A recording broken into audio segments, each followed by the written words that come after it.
আসসালামু আলাইকুম। আজকে আমি গুঁড়া দুধ দিয়ে মাত্র 10 মিনিটে নরম তুলতুলে রসে ভরা সেরা স্বাদের হাঁড়ি ভাঙা মিষ্টি বানিয়ে দেখাবো। এই মিষ্টি দোকানের চেয়ে কোনো অংশে কম হবে না, স্বাদে গুণে একদম পারফেক্ট হবে। তাহলে চলুন দেখে নিন। প্রথমে একটা বোলের মধ্যে নিয়ে নিচ্ছি গুঁড়া দুধ হাফ কাপ। এখানে আমি ফুল ক্রিম গুঁড়া দুধ নিয়েছি। ফুল ক্রিম নেওয়ার চেষ্টা করবেন, তাহলে মিষ্টি ভালো হবে। বেকিং পাউডার 1/4 টিস্পুন দিয়ে দিচ্ছি, মানে চা চামচের 4 ভাগের 1 ভাগ, এর চেয়ে বেশি দেওয়া যাবে না। আর 1 চামচ ঘি দিয়ে দিচ্ছি। ঘিয়ের পরিবর্তে আপনারা চাইলে তেলও দিতে পারবেন। ঘি দিলেই মিষ্টি বেশি টেস্টি হবে।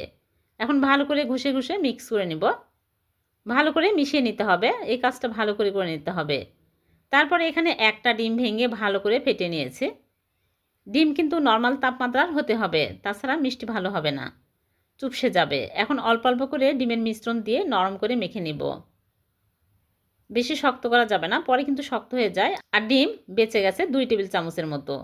এখন আমি হাত ধুয়ে এসে এইরকম করে অল্প অল্প করে নিয়ে আমি হাঁড়ি ভাঙা মিষ্টির শেপ দিয়ে নিচ্ছি। হাঁড়ি ভাঙা মিষ্টি এইরকম করে গোল করে একটু চ্যাপটা করে নিতে হবে। হাঁড়ি ভাঙা মিষ্টি এইরকমই হয়। ছোট ছোট করে বানিয়ে নিচ্ছে। এই মিষ্টিগুলো যখন মালাইয়ের মধ্যে দিব ফুলে ডবল হয়ে যাবে।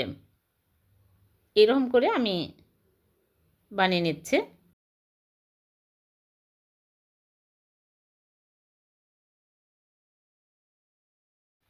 এরকম করে সবগুলো মিষ্টি আমি বানিয়ে নিয়েছি। দেখুন অনেক সুন্দর হয়েছে মিষ্টিগুলো। এরকম করে বানিয়ে নিতে হবে। এখন এক সাইডে রেখে দিচ্ছে। আর এদিকে চুলে একটা প্যান বসিয়ে দিয়ে দিচ্ছে চিনি। প্যানটা ভালো করে গরম করে তারপরে চিনি দিতে হবে। 1/3 কাপ চিনি দিয়ে দিলাম। চিনি দিয়ে চিনি যখন গলতে শুরু হবে তখন আমি নেড়েচেড়ে নিব। নেড়েচেড়ে চিনি যখন গলে এরকম সুন্দর কালার হবে সাথে সাথে লিকুইড দুধ দিয়ে দিচ্ছে। পুড়িয়ে ফেলা যাবে না, তাহলে তিতা হয়ে যাবে। এখানে আমি 4 কাপ দুধ দিয়ে দিচ্ছি, মানে 1 লিটার দুধ দিতে হবে।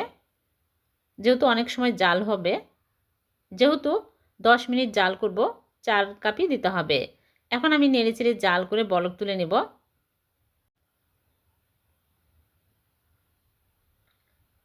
ভালোভাবে বলক উঠলেই মিষ্টিগুলো দিতে হবে।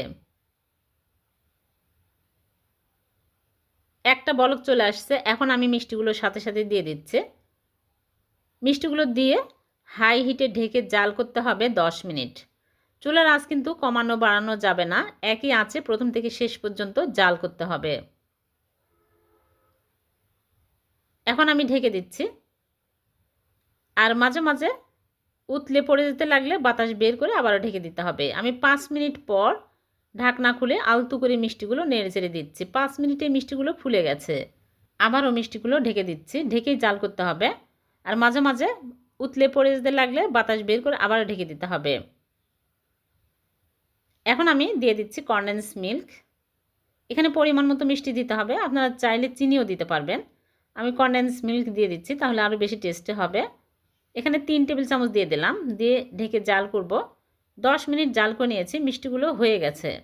এখন আমি নেড়েচেড়ে চুলা থেকে নামিয়ে নিচ্ছি। নিয়ে ঢেকে রেখে দেবো সারা রাত। সারা রাতে মিষ্টিগুলো রস খেয়ে রসে টইটম্বর হয়ে যাবে। পরের দিন সকালে মিষ্টিগুলো আপনাদেরকে দেখাবো। ফিরে আসলাম পরের দিন সকালে। দেখুন মিষ্টিগুলো আপনাদেরকে দেখাচ্ছি কতটা নরম তুলতুলে আর রসালো হয়েছে। রস খেয়ে একদম রসে টইটম্বর হয়ে গেছে। এখন মিষ্টিগুলো সার্ভ করে আপনাদেরকে দেখাচ্ছি। দেখলেন তো কত সহজে হয়ে গেল ভীষণ টেস্টি হাঁড়ি ভাঙ্গা মিষ্টি।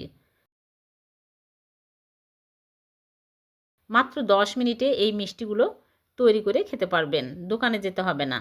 একদম পারফেক্ট হয়েছে, স্বাদে গুণে সেরা হয়েছে। একটা মিষ্টি তুলে আমি কেটে দেখাচ্ছি কতটা নরম তুলতুলে আর রসালো হয়েছে। ভালো লাগলে লাইক কমেন্ট শেয়ার করে দেবেন। আবার দেখা হবে। আল্লাহ হাফেজ।